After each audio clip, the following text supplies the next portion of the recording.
Bonjour, c'est Sandra, prêt pour une nouvelle vidéo. C'est sur l'enfance d'Albert Einstein. Bon, je commence. Bon, le titre du livre s'appelle Albert, donc je commence. Albert était un drôle d'enfant, pas méchant pour un sou, mais rêveur distrait toujours dans la lune. Il était tout le temps décoiffé et oubliait souvent d'attacher ses chaussures. Il aimait beaucoup jouer du violon et jouait très bien. Mais plutôt que s'amuser aux billes ou au ballon avec les autres enfants, ce qu'il détestait, il préférait jouer avec des cubes, comme les petits, ou rester pendant des heures à observer la forme d'une feuille. Les chemises à manches longues le gênaient terriblement.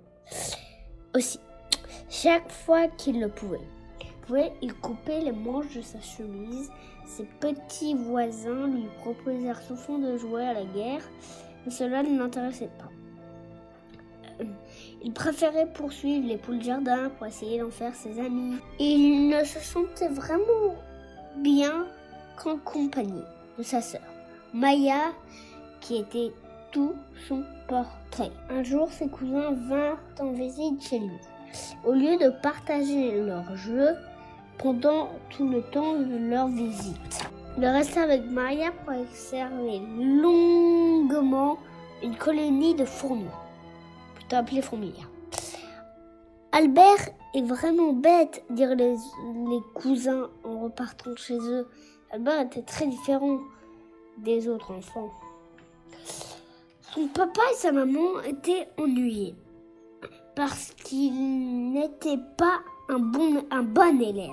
Je ne cherche pas à ce que notre fils soit un génie, disait papa, mais j'aimerais tout de même qu'il travaille plus et qu'il s'intéresse un peu à l'histoire de la géographie. Il a été un génie. Bon, c'est vrai qu'Albert n'aimait pas l'école. Est-ce qu'il détestait l'histoire, la géographie? Enfin, pas moi. Il était incapable d'apprendre par cœur la seule leçon qu'il cherchait à comprendre. Qui l'intéressait, c'est la leçon d'arithmétique. Albert, il vaudrait mieux que tu t'en ailles, lui avait un jour dit sa maîtresse. Son attitude à l'école est insupportable. Tu donnes de mauvais exemples à toute la classe. Albert n'aimait pas non plus le sport et la gymnastique, car il n'en a jamais fait. Il ne comprenait rien aux règles du football ou du rugby, tant et si bien que ses camarades le nommaient Albert le gaffeur. Ça fait penser à Gaston Lagaffe. Bon, bref, un grand furieux lui avait dit un jour: regarde-moi dans les yeux si tu oses. Albert ne s'était même pas rendu compte que l'autre le menaçait. Il n'avait même pas trouvé ça malin et lui avait répondu tranquillement: excuse-moi, mais tes yeux m'intéressent pas. Le grand avait été tellement étonné qu'il s'en était allé sans l'attaquer. Un soir, où Albert s'était installé dans le jardin, papa dit à maman: mais qu'est-ce qu'il peut bien chercher dans le ciel? En le regardant pendant des heures. Maman, qui était très pieuse, avait répondu: peut-être qu'il essaie de voir le bon Dieu caché derrière les nuages. Je donnerais cher pour savoir ce qu'Albert a dans la tête, avait soupiré papa. Maman aimait beaucoup son fils.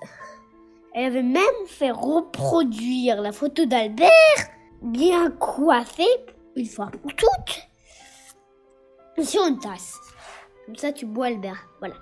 Bon, la tasse trônait toujours sur la cheminée du salon.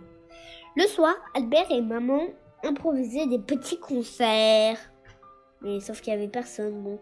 Maman se mettait au piano et Albert jouait du violon. Un jour, Albert avait la fièvre et devait rester au lit. Son père lui offrait une boussole. Tu peux jouer au capitaine du navire, lui dit-il. Tu contrôles avec la boussole la route de ton bateau. Mais Albert n'aimait pas ce jeu, il voulait seulement savoir pourquoi la gueule de la boussole pointait toujours du même côté. Elle voulait reconnaître le pourquoi des champs magnétiques, le pourquoi des pôles de la Terre. Et pourquoi ici? Et pourquoi ça? Et pourquoi ce lot? Et voilà. Et à la fin, papa, fatigué, lui dit brusquement parce que c'est comme ça, et puis c'est tout. Mais plus tard, en pensant à toutes ces questions que lui avait posées son fils, il s'aperçut qu'elles étaient très justes et très précises. Quand même, ton enfant est un génie. Bon, voilà. Il comprit que si Albert était toujours distrait, que si c'est un enfant différent des autres, c'était parce qu'il imaginait des choses auxquelles personne n'avait jamais pensé. Bon, certes des génies, mais dans cette époque, non. Bon. Il a compris que son fils était vraiment exceptionnel. Bon, c'est un génie. Et papa ne se trompait pas. Albert grandit et sur la photo, il le représente super vieux. Hein. Bon, d'accord. Son intérêt pour les phénomènes de la nature et pour les explications scientifiques ne s'arrêta jamais. Enfin, il devenit un très grand. Il inventa de nouvelles théories qui ont changé l'idée des hommes. Par exemple, E égale MC2. Voilà. Bon. Qui changeait l'idée que les hommes faisaient du monde avant lui. Il fit des découvertes que personne n'a pu imaginer. E égale MC2, je le répète. Bon, bref. Il fut un des plus grands savants du XXe siècle. Ne pas confondre avec le 10. À bientôt. Si vous n'êtes pas abonné, appuyez sur la petite cloche. Mais si vous êtes abonné et vous appuyez sur la petite cloche, vous vous désabonnez. Donc, Sam Davoy est de retour. Bon. Au revoir.